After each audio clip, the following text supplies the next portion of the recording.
فَإِذَا فَرَغْتَ فَانصَبْ، ترجمہ کنزُ العرفان، تو جب تم فارغ ہو تو خوب کوشش کرو۔ اس آیت کریمہ کی ایک تفسیر یہ ہے کہ اے حبیب صلی اللہ علیہ وسلم، جب آپ نماز سے فارغ ہو جائیں تو آخرت کے لیے دعا کرنے میں کوشش کریں، ٹھیک، کیونکہ نماز کے بعد دعا مقبول ہوتی ہے۔ سبحان اللہ، سبحان اللہ۔ اور دوسری تفسیر یہ ہے کہ اے حبیب صلی اللہ علیہ وسلم، جب آپ مخلوق کو دین کی دعوت دینے سے فارغ ہو جائیں تو اپنے رب عز و جل کی عبادت کرنے میں مشغول ہو جائیں۔ سبحان اللہ۔ اس آیت کریمہ سے 3 باتیں معلوم ہوئی۔ جی، نمبر 1، نماز کے بعد خاص طور پر اللہ کریم سے دعا کرنی چاہیے ٹھیک ہے، کہ اللہ کریم نماز کے بعد کی گئی دعا قبول فرماتے ہیں۔ یعنی اگر آپ کوئی مراد چاہتے ہیں، آپ کی کوئی مراد ہے، کوئی پریشانی ہے، جی، تو یہ بھی جو ہے نا، یہ عبادت کے بعد، نماز کے بعد، نماز عبادت ہے، صحیح، تو نماز کے بعد جو ہے نا یہ دعا کی قبولیت کا وقت ہے۔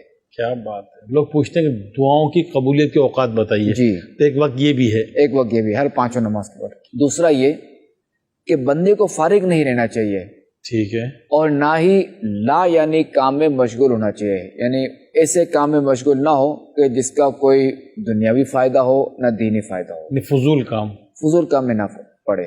نہ دینی فائدہ نہ دنیاوی فائدہ، بالکل، ایسے کاموں میں مشغول نہ ہو۔ خاتم النبیین صلی اللہ تعالی علیہ وآلہ وسلم نے ارشاد فرمایا، انسان کے اسلام کی خوبیوں میں سے ایک خوبی یہ ہے کہ وہ اس چیز کو چھوڑ دے جو اسے فائدہ نہ دے۔ اچھا، تیسری ہمیں کیا اس میں بات حاصل ہوئی جی، کہ جو خطیب، وائز اور مبلغ حضرات رات گئے تک محافل اور اجتماعات میں عوام الناس کے سامنے خطاب، تقریر و بیان کرتے ہیں، جی، انہیں بھی چاہیے صحیح، کہ وہ اپنے اس کام سے فارغ ہونے کے بعد اللہ تبارک و تعالیٰ کی عبادت کرنے کی کوشش کریں۔ سبحان اللہ۔ لیکن حضور اپنی گئے، سفر کر کے بیان بھی کیا، ملاقاتیں بھی کی، اب تھک گئے، اب آنے کے بعد بندہ اپنے آپ کو کیسے تیار کرے کہ میں انفرادی طور پر خود بھی تلاوت کروں، نوافل پڑھوں، ذکر و اذکار کروں، دعا مانگنے بیٹھ جاؤں، یہ اپنا مائنڈ بنائے کیسے آدمی؟